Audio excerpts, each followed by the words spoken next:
These two right here, that one and that one, are going to be the 4 animals going to market tomorrow. I'll be taking them to market tomorrow morning. I got them on a little bit of a peanut hay. They just kept asking for food, so I just went ahead and gave it to them. I gave them some grain this morning too, but I figure it's all right. They've been chewing on this corn stalk for quite some time now, and so even if I give them a little bit too much energy or a little bit too much protein, that corn stalk should act as a buffer for their feed, and so it should be okay. But when I drive to these sale barns, right? When I drive to these sale barns, I drive through 4, 5, 6, 7 towns. I go zigzagging through the countryside, and I go to different sale barns, right? I'll go to a sale barn over here sometimes. I'll go to a sale barn over there sometimes. I'll go to a sale barn somewhere else sometimes. And when I drive around, I'm looking around, right? Because that's a part of driving around. Because when I drive around, I need to be looking where I'm going. So I'll be looking around, taking a look at what's going on around me. And farming is literally my entire life, right? Like, this is genuinely this is about all I do. If I gave up farming, I don't know what I would do with myself. Legitimately, farming is my entire life. Genuinely, farming is all I know, legitimately, right? And so when I drive around and I see other farms, I know what's going on. I know what's going on just because I know my farm so well. I look at my numbers every single day. I have my business plan. I look at my business plan every single day. I look at my cattle every single day. I look at my grass every single day. I don't just let my cattle out onto a field and just say, goodbye, right? And just leave them alone. I don't do, that's not my type of farming, right? I legitimately look at everything every single day. My numbers, my cattle, my grass, everything. And so when I drive around and I look around and I drive 2 hours away. Sometimes I'll drive 2 hours away. Sometimes I'll drive 3 hours away. Sometimes I'll go east. Sometimes I'll go west. Sometimes I'll go northeast, right? I go all over the place. That's just how people are, right? I go all over the place. And when I go all over the place, I take a look around. I just see what's going around, right? And when I see these farms, I know my farm like down to a T. This is legitimately all I do. Farming is all I do. And so when I look around, I'm going to know what's going on with people, right? I'm going to know what's going on with their farm. Oh, this person probably not making any money. This person over here probably losing money. This person over here maybe making a little bit of money. Like, I'll know what's going on because I know what's going, farming is legitimately my entire life. And so, like, when I drive by a field and they've got corn planted, and they're planting corn, I can already kind of tell this is already starting off on a bad idea, right? I mean, I wouldn't grow corn in Texas. I mean, that would be on the bottom of my list, next to watermelon farming. Like, legitimately, because if you think about watermelon farming, it's like I get a big old watermelon. The thing weighs like 25 pounds. And I make $5 on it, right? I wouldn't want to be a watermelon farmer. I wouldn't want to be a corn farmer in Texas. And so if I see someone going, if I see corn starting to come up on a field, I can already tell this is already a bad idea. To me personally, corn price has been, the price of corn fell like 30% over the last year. And I mean, if you add that, if you put that on top of corn, it's just not a good crop to grow in Texas.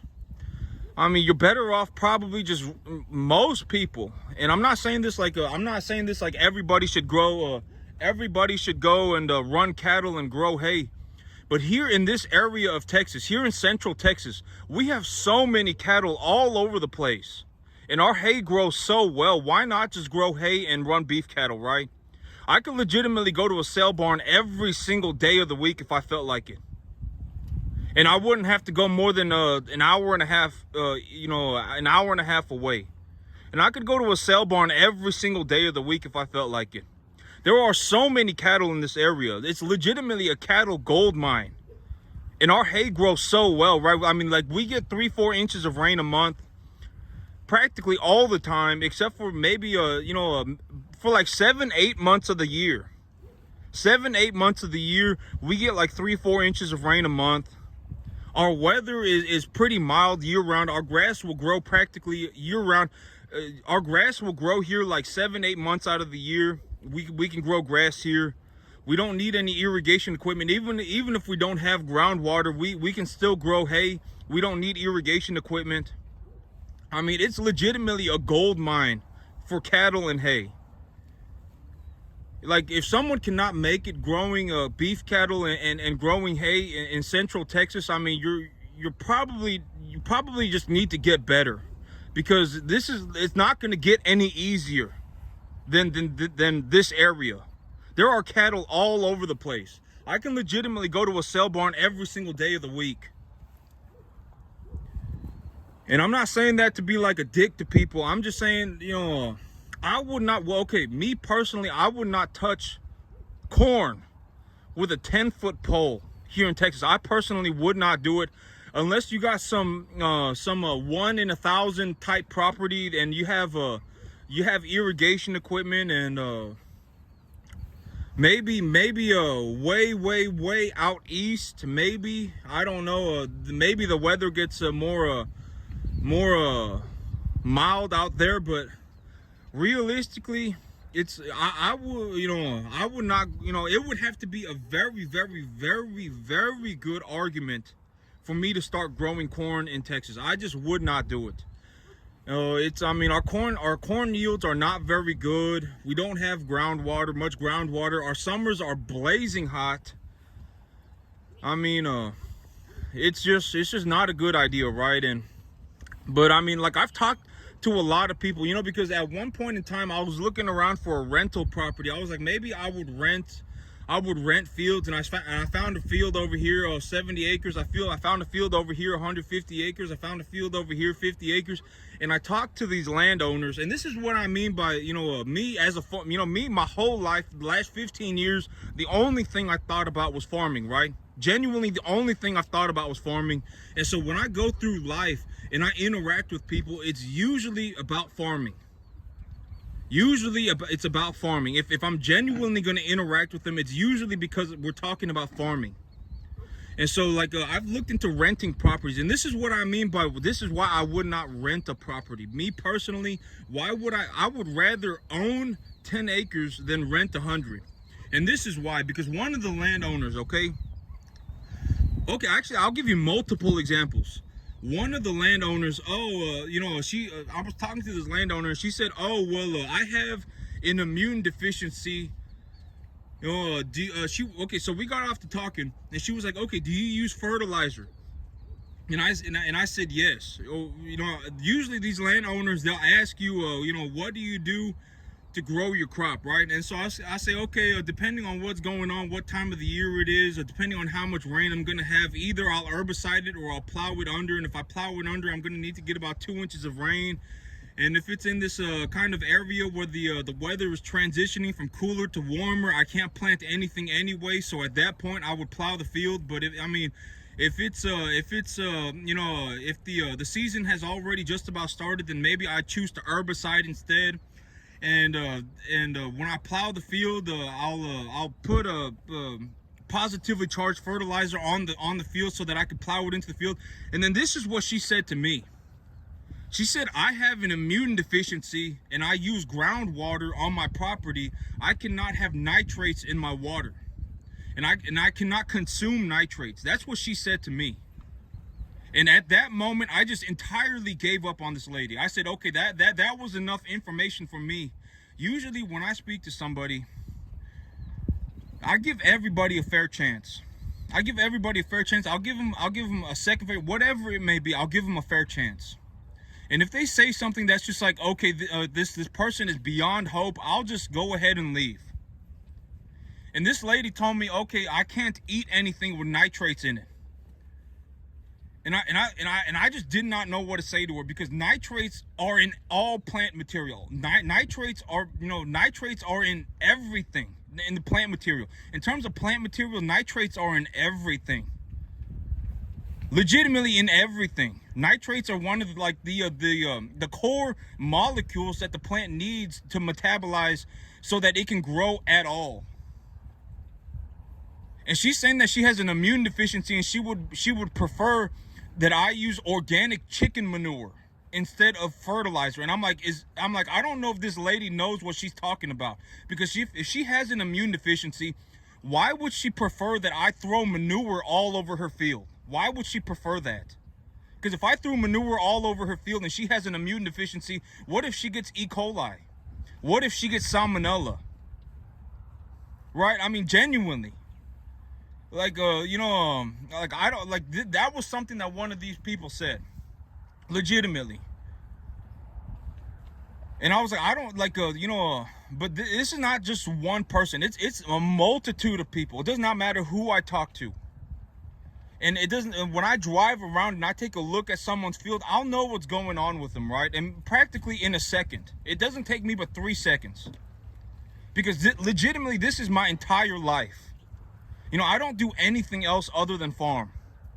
So if I drive by someone's field, it's only going to take me 3 seconds, right? And, that's just one example. I've had another example of, got on to me about herbiciding. Oh man, I can't, we don't want herbicide on the property, and we don't want our field plowed, and and it's like, well, it's like, if you don't want me to herbicide 150 acres, how am I supposed to plant anything on top of brush, right? And it's like, these people I don't know if they actually know what they're talking about, because I've had one person. It was like a 100 acre field, and they were telling me that they don't want to use herbicide. And I'm like, well, then this person, okay, goodbye, because you're beyond hope. I don't know what you expect me to do here then, because if I'm going to run like a 4-bottom plow through 100 acres, it's going to take me forever. It's legitimately going to take me like I'm going to have to work like 15 hours a day for like 2 weeks. And then I'm going to have to go over it and plant it. And so, I mean, it's like, if I herbicided 75 acres, it would legitimately take me 1 day. It would take me 1 day, and all the plant material would be gone. I could just burn the field down to nothing in 1 day, and I'd only have to do it 1 time. It's not like I'd be herbiciding the field every 6 months, right? And, sometimes I'll be talking to somebody, and we'll be talking about farming, and they'll say something. I'll give them a fair chance. I'll go up there and, I'll introduce myself, and I'll whatever, right? And I'll say hello, and I'll shake their hand, and, whatever, right?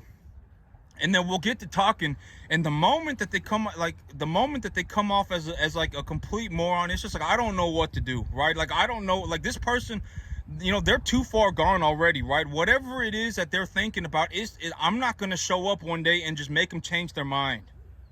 That's what I mean by, at a certain point, for most people, at a certain point, it's too late. They will not listen to something and go, oh, this is a phenomenal idea, right? Oh yeah, herbiciding a field 1 time, phenomenal idea. Applying fertilizer on a field, applying a chemical grade fertilizer on a field, very clean, right? Very clean. And these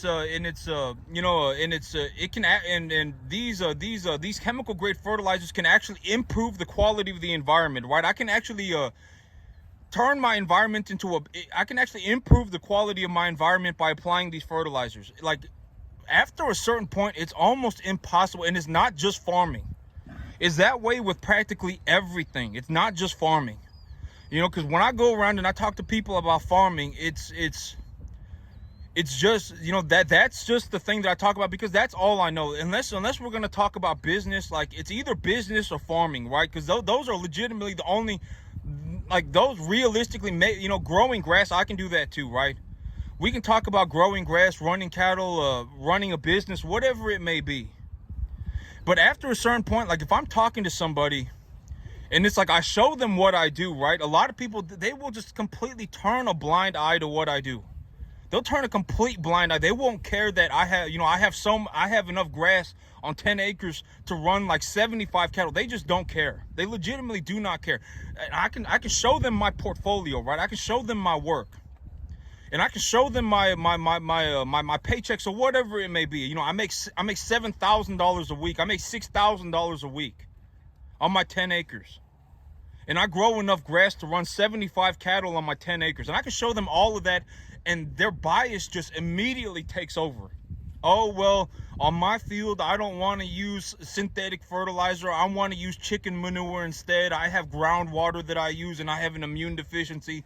What, you know, and it's like, I can't believe that this person just said that to me. Genuinely. And at that point, I'll just say, okay, thank you, goodbye, right?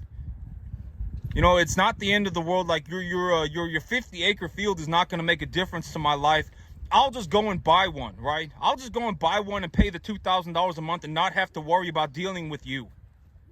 Genuinely, I mean, it's like after a certain point, it's like I don't know what to tell.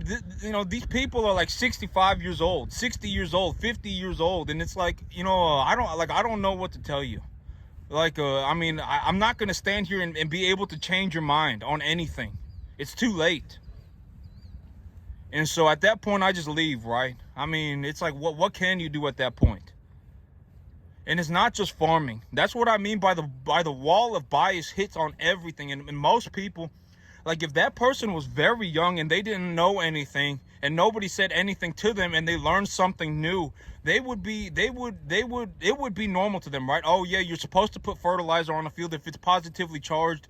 You're supposed to, utilize that fertilizer in a way that it can actually get into the ground because the ground is negatively charged. These are the things that actually are reality. But if you go around and you talk to people, they're going to say stuff like, I don't want to use synthetic fertilizer. I would rather use manure. And it's like, why would you rather use manure, right? Like, do you want salmonella? Do you want E. coli? Do you want to, I just don't get it. And but it's not like, I'm not saying that to be a dick to people, but I'm saying that is and it doesn't matter where I go, right? Like I can drive 5 hours north. I can drive 3 hours south. I can drive 2 hours to the east. It doesn't matter where I go. I'm looking around, and when I see what these people got going on, I'm going to know, right? Because this is legitimately my whole life. I'm going to know. The moment I see, I'm going to know. And so, it's just from what I see. From what I see when I drive around or when I interact with people, particularly when it comes to farming or running a business or whatever it may be. After a certain point, it's just too late for that person. If they do turn themselves around, like if that lady looked at me and when I told her that nitrates are in everything, and if she has an immune deficiency, it's probably better to use synthetic fertilizer because she could get animal-borne illnesses from using manure.